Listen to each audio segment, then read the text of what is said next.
तो हमारी वीडियो की पहली गाड़ी है महिंद्रा की जियो, जो कि एक कॉम्पैक्ट पिकअप ट्रक था। लेकिन ये भी मजाक के अलावा और कुछ नहीं था, क्योंकि 610 किलोग्राम वजनी ये ट्रक बच्चों की कार जैसा ही लगा, जिसको जिधर से भी देखो आपकी हंसी नहीं रुकेगी। इससे अच्छे तो हमारे गांव में बिटोड़े भी दिख जाते हैं, फिर माचिस की इस डब्बी को कौन ही लेता।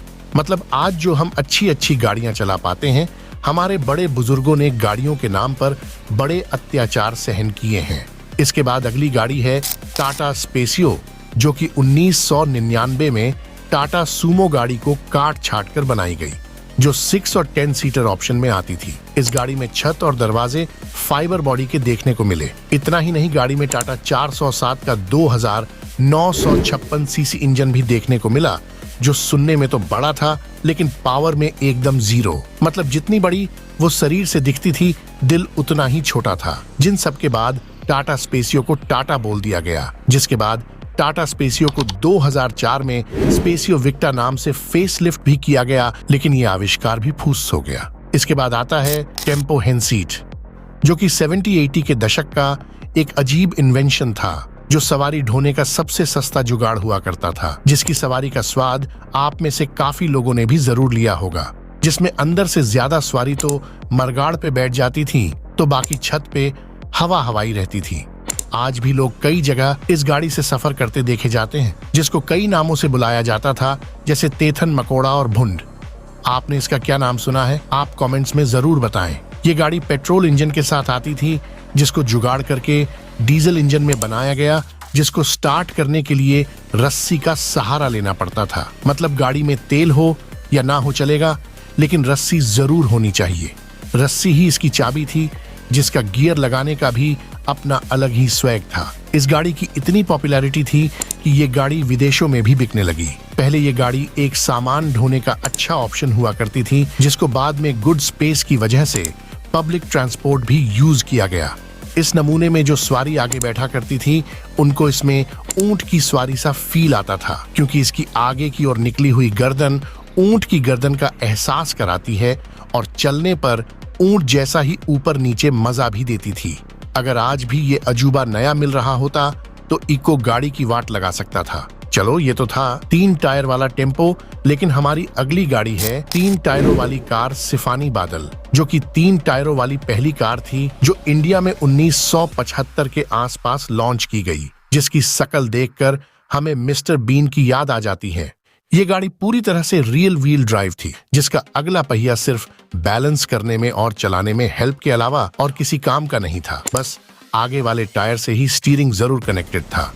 इतना ही नहीं, ये गाड़ी टोटली फाइबर बॉडी से बनी हुई थी, जिसमें किसी भी मेटल का उपयोग इंजन के अलावा कहीं और नहीं दिखा, जिसकी सबसे बड़ी कमी जो लोगों ने फेस की कि ये गाड़ी बहुत जल्दी पलटी मार देती थी, यानी बात बात पर पलट जाती थी, जिसको पलटू गाड़ी भी बोला जाने लगा, क्योंकि 3 पहियों का ये नया नमूना अक्सर शोरूम से ज्यादा तो घुमावदार रोड पे पलटा हुआ ही मिलता था। खिलौना बनाने वाली कंपनी भी इससे अच्छा डिजाइन बना देती है, लेकिन सिफानी कंपनी ने बादल नाम के साथ लोगों के साथ जो मजाक किया, बाद में 4 टायरों के लगने के बाद भी फिर लोगों ने घास तक नहीं डाली और ये इन्वेंशन पूरी तरह फेल रहा, जो गाड़ी कम और डस्टबिन ज्यादा लगती थी।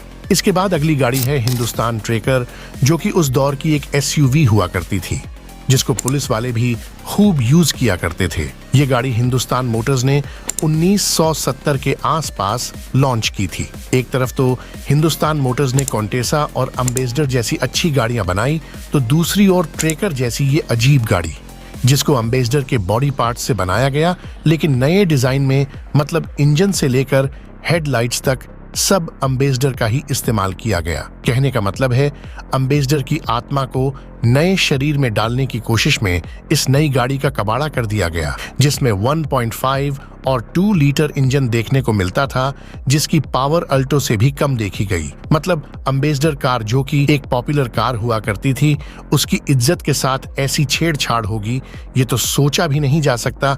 इतने में इन्होंने एक और गजब दिमाग लगा दिया और अम्बेसडर कार को वीर कर दिया। मेरा मतलब, अम्बेसडर कार को पीछे से काटकर पिकअप ट्रक बनाया गया और वीर नाम से लॉन्च कर डाला, जिसको CNG इंजन ऑप्शन भी दिया गया, जिसकी लोडिंग कैपेसिटी 800 किलोग्राम की देखने को मिली।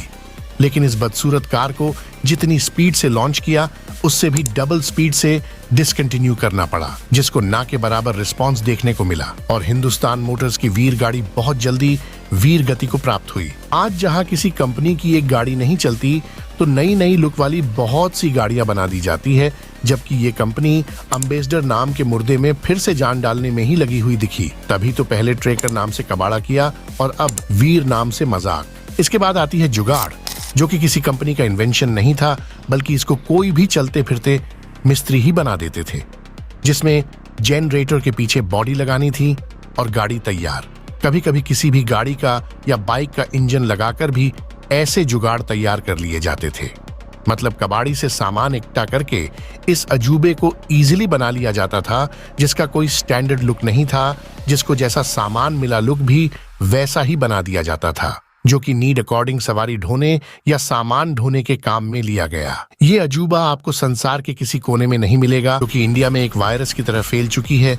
पहले ये गाड़ियां चीन से इंपोर्ट करके इंडिया में असेंबल की जाती थी और बेची जाती थी, जिसको भारत सरकार ने बैन भी कर दिया था, लेकिन मोटर एक्ट में अमेंडमेंट के तहत लीगली ई रिक्शा को चलाने का अधिकार दिया गया, जिसके बाद प्रॉपर नंबर प्लेट और रजिस्ट्रेशन का सब डेटा कलेक्ट किया गया। जबकि अब तो ये इंडिया में भी मैन्युफैक्चरिंग भी होने लगी है, जिसका डिजाइन साइकिल वाले रिक्शा की याद दिलाते हैं। लेकिन जब से हर शहर में ये बिकने लगे हैं, रोड पर लोग कम दिखते हैं और ई रिक्शा ज्यादा, जो गाड़ी या बाइक के सामने से कब आकर चले भी जाते हैं आपके किसी भी मिरर तक को पता ही नहीं चलता, जो बहुत ज्यादा मात्रा में कीड़े मकोड़े की तरह रेंगने लगे हैं। इसके बाद आती है पोलारिस पॉलिटिक्स, जिसको आइशर मोटर्स और पोलारिस कंपनी ने मिलकर बनाया था, और क्या ही बनाया आज तक समझ से परे है, जो कि फैमिली गाड़ी के साथ लोडिंग व्हीकल और एक इलेक्ट्रिक जनरेटर्स भी था, जो 3 किलोवाट की इलेक्ट्रिसिटी जनरेट कर सकती थी, जिसको 3-in-1 बनाने के चक्कर में ना घर का छोड़ा ना घाट का।